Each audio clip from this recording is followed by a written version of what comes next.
lovely people. This is the second half of my March reading wrap-up. The first half was my Deweython wrap-up, which I have already posted. I will link it in the description below if you'd like to know all of the Welsh-themed books that I read in March. But I did manage to fit in some others, because I cannot be stopped. Doobie doobie doobie doobie doobie doobie doobie doobie doobie doo. Doobie doobie doobie doobie doobie doobie doobie doobie Sophie Vlogs. First book that I want to talk about is The Memory Police by Yoko Ogawa. I cannot remember who the translator is, but I will include that in the link below. Thank you to the person who, when I talked about this in my recent haul, told me how much they enjoyed it, because it absolutely made me prioritise it, and I really enjoyed it. This is a very short book that is about this world where things disappear, and then the memory police exist to enforce their disappearance. Most people in this world, when the things disappear, they all purge, they get rid of the item, and although they might remember the concept of it occasionally, like it vanishes from their mind, they forget it alongside its disappearance. But there are other people in this world who remember, and part of what the memory police are cracking down on is not just ensuring that you've purged your items, but are hunting down these people. Our narrator is a novelist, and she has this friend who is an old man, and then she has her editor, and essentially her editor, when her editor becomes in danger, she agrees to hide him, and that's what the plot revolves around. I just found myself really taken by this. It's like a dystopia, absolutely, but it's like the most quiet and reflective dystopia I've ever read. It was really interesting from like a tonal standpoint. It's not one of those dystopians where, for example, in my head I have this idea of like the classic dystopian narrative, which is like 1984, Brave New World, We, like all three of these have like person existing in society, starts to think there might be something wrong with society, goes on a journey, usually aided by meeting someone else, and like that sort of a narrative. Like that's not really what's happening here. This is a very like insular, quiet tale, which makes sense because what the dystopia is just these things vanishing and this loss. The narrator is a novelist, and you get excerpts of the novels that she writes as the text goes on. And those novels are themselves all concerned with loss. It's not in an explicit way that the memory police would pick up on, but it is like all of these tales of people who are losing intrinsic aspects of themselves, and that's what the novel explores. And it's almost like this way of processing this world is through these novels that she writes. And she has this really interesting musing at some point, which is that at some point this society will reach a point where they are losing more than they are creating. And what happens at that point? You know, all of the industry they used to have has slowly been gotten rid of and forgotten. And what happens when the scale swings so that they're just losing faster than they can make and replace? It's almost one of those, like, the people are almost like ideas rather than like full characters. Like, I don't like, no one has names. Like, her narrator has a name, but it's just like R. The old man is never referred to by name. We don't know what the narrator's name is. They are like all these little like figures that we are using to just like explore this little thought experiment about what would happen if this is the way that society was. And at the same time, there are obvious parallels between having a group of people that is being singled out to be taken away, and no one knows what happens when these people are taken away, and hiding people, and all of this. One thing I really enjoyed was there's a tension between her and the people who forget things, and then the people who remember things. So this man that she's sheltering, who remembers things, is convinced that if she just keeps engaging with these little relics that are things that are disappeared, like, it will bring more to her life. And she finds it so challenging. Like, it's almost like it physically confuses and distresses her to engage with them when they've forgotten. And this tension between these ways of living, like, what do you do when you are in these situations? Is it easier to forget and carry on with your life as best you can? Is it easier to challenge? Like, do you gain from challenging and retaining and all of this? And it's like these wonderful little conversations that are just sort of like given to you to reflect upon. I really enjoyed it. I had a really great time. I'm going to be honest with you, I enjoyed most of the books in this. This is going to be a very positive wrap-up. March was a great reading time. The book I read after that is Greenwich by Susan Cooper, which is the third book in the Dark is Rising series, which I'm slowly, very slowly working my way through. I was going to count this as a do-a-thon, and then I've realised that it's only the next book that is set in Wales. We're finally going to be there from fourth book onwards. We're actually be set in Wales, but this one was set in Cornwall again. Without spoiling it, because we are 3 books into a trilogy, this is a children's fantasy series from the 60s that is all to do with essentially the Dark is Rising. The light must do what they can to stop it. We follow like this group of children in the first book who are on holiday in Cornwall. The second book follows this boy called Will who has some magical powers. This third book brings those two groups together back in Cornwall. Where we have a relic that was found in the first book has been stolen and the children are trying to find it.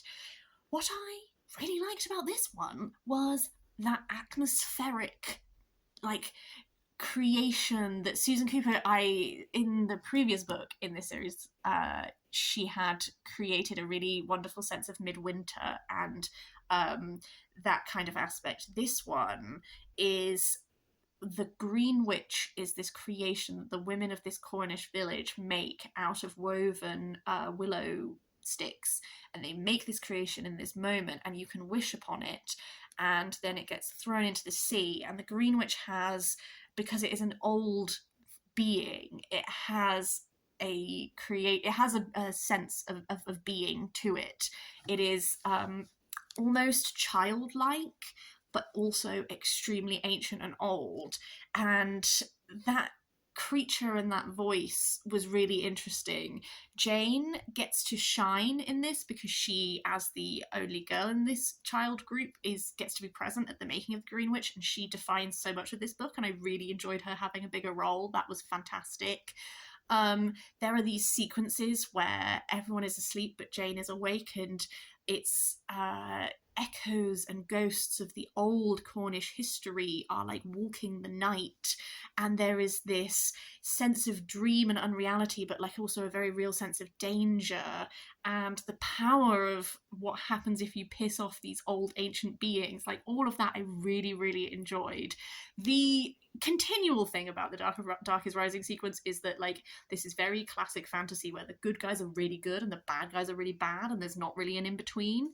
And that's why I enjoyed having the Greenwich, because the Greenwich is old and wild and ancient magic that is outside of the dark and the light, and I enjoyed having like a perspective of magic that is not very, very good or very, very bad, and just sort of like other. That was really cool. I also picked up completely on a whim for my work book swap box. I picked up 100 Years of Solitude by Gabriel Garcia Marquez. Waffle. My reading my friend's favourite books project, someone recommended Love in the Time of Cholera by the same author, which I don't have, but I saw this on the book swap shelf, and I thought to myself, same author, could see if I like his writing. Turns out, yes, I did. This was a 5-star read. I actually loved it, which I wasn't sure if I was going to when I first started. How to describe this book if you do not know what it is? We follow this place called Macondo, which is in South America, I believe. If you look at it geographically, it's sort of where Colombia is in Colombia. That's what my understanding from reading other reviews is. But essentially, we follow the Buendia family, and they come to this jungle. They build this place called Macondo, and then we follow generations. And something I loved about this is this like sense of a place outside of time. So this is not a straightforward intergenerational story where like you go down through all the generations. Like all of the history is mixed up together. There's a family tree at the start, which is really helpful because everyone names their children after each other.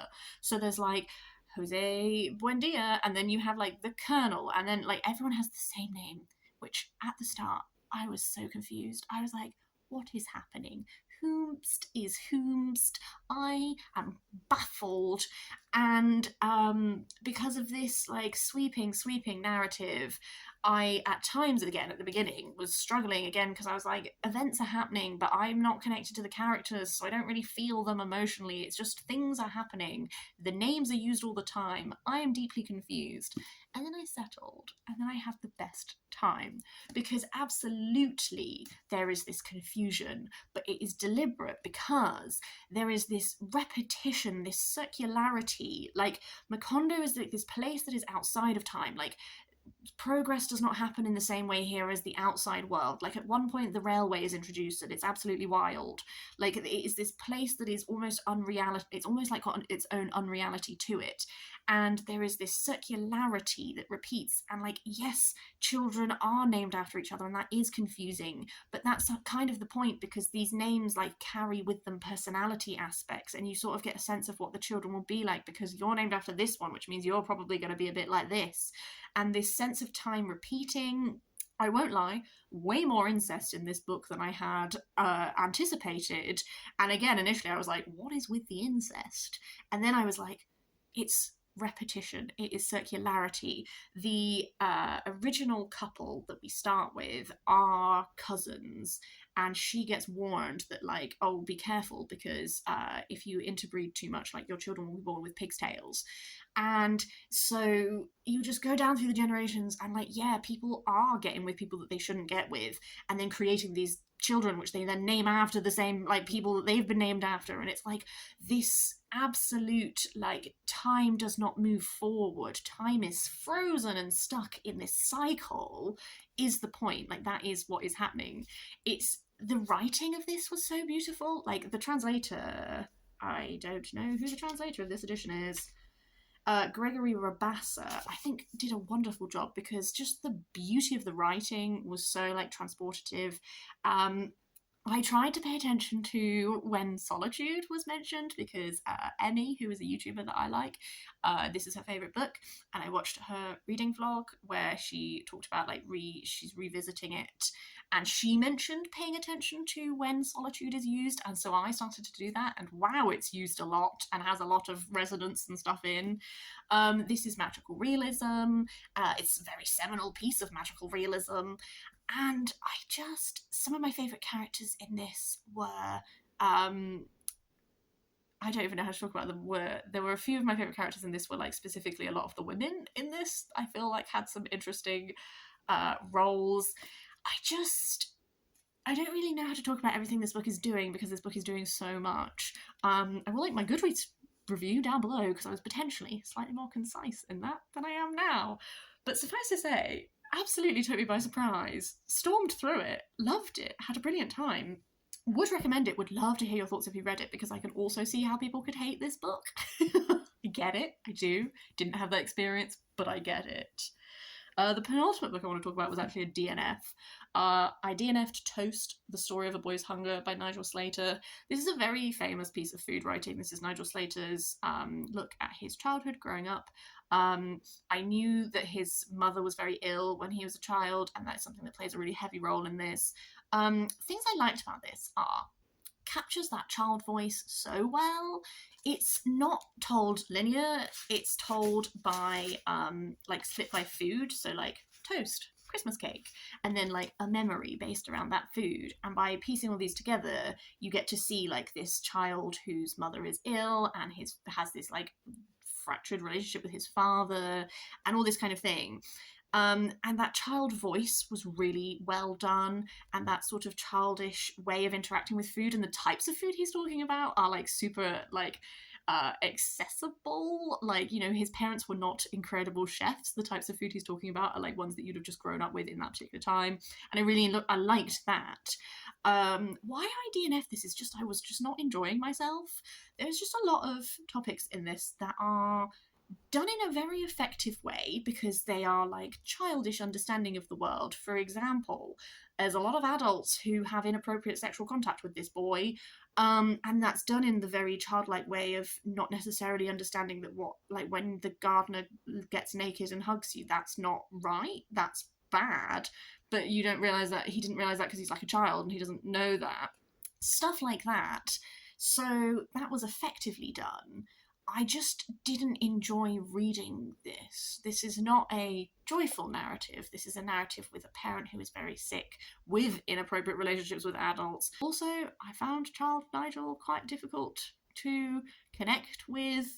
His mother is very ill, and he's like mean to her at times and stuff like this, and like that's a very accurate capturing of a child, and like fair play, you've not like sugar coated your life. It's just I just got halfway through and I was like, why am I reading this? What do I gain from reading this? I understand where this is going because I actually know how this ends. I know the truth of his life. I didn't like reading it, so I stopped. Because is that not what you're supposed to do when you don't like things? Just stop engaging with them. The final book I want to talk about was another 5-star read for me. This is Genesis of Misery by Neon Yang. This was incredible, an absolutely stonking piece of sci-fi. It's another divisive one. A lot of people really didn't like this. This is doing everything that I like from sci-fi, so it worked super well for me. This is essentially a retelling of Joan of Arc, but set in space with like giant robots and stuff like that, which is like, hello, I love it. So we follow Misery no Maki, who sees visions, or are they delusions? So she has this delusion called Ruin, who is telling her that she is the chosen one, which is something that her mother told her a lot when she was a child, but her mother was void mad. And so a lot of the tension at the start of this is like Misery is in some sticky situations she's trying to get out of. Does she lean into this messiah personality despite the fact that she is utterly convinced that she is going mad and it's just a sign of the void taking her? She has this ability to like, one of my favorite things about this is the world building. It's like this sci-fi world where it's very religiously infused. Essentially, the people who were leaving Earth came across this rock which had this like angel deity in it, and so they've crafted their society. It's very religiously influenced. So the church is a massive figure. There's also the crown, and these two things are not always in coherence with each other. And a lot of the world is based around this sort of these holy stones. So there's like this geology element that I was not expecting that I loved. So different stones can do different things, and a lot of these stones like are just found by like divine intervention and that kind of thing. But Misery has the ability to interact with these stones in a way that most people do not. And that massively influences her role as this like, is she a messiah kind of thing. As this goes on, like the language of this is very explicitly drawing on like biblical allegory and like biblical ways of speaking. Essentially, the setup is that we begin with this man talking to this figure, and the figure is recounting the tale of misery to this person to see if they understand. And then it's interspersed with interludes, which are this figure sort of commenting directly to us about the tale that is being told. And I loved the interludes because whenever there's a conflict in this that is between like the faithful and the heretics, and misery is being used on the side of the faithful. And whenever the narrative seemed too simplistic and everything was too black and white, you'd just get a little interlude to remind you that life is not black and white. And I loved those. I loved it. This is deeply queer. Like everyone's use of pronouns is really normalized, and I have seen reviews where people were like, "Oh, the way of introducing people and then telling you their pronouns was really jarring." Did not feel that way for me at all. I really liked that. And also like queer relationships is really normalized in this. It was just like suffused with that, and I just adored that aspect of it. If you know the history of Joan of Arc, I know the history of Joan of Arc fairly well. I would consider myself to know more than the average person. You can see the structure of where this will go, but at all times for me personally, there was enough added in that was different, that was meant that I wasn't like bored. Like I could see where a narrative was going at times, because I'd be like, okay, well, like this happened with Joan of Arc, so I'm anticipating a similar thing to happen here. But all of these details and these extra bits really like worked for me. Something that this is really concerned with is like how rhetoric is a tool for I can't remember the right word, like converting people to your beliefs, and how that can be weaponized, particularly in conflicts that are then based around religion. This is just a narrative that really like spiraled into something glorious for me personally, and I just adored this. And I am really excited by this. I think that there are going to be more books in this series. I'm really looking forward to reading them because it left it at a point which I think was really intriguing. So that was brilliant and I loved it. That's everything that I managed to squeeze into March aside from my Deweython reading. Would love to hear your thoughts on any of them if you have read any of them, or just like let me know what you read in March that you really liked. Always looking for books. I hope you have a really nice day, and I will see you next time for something different.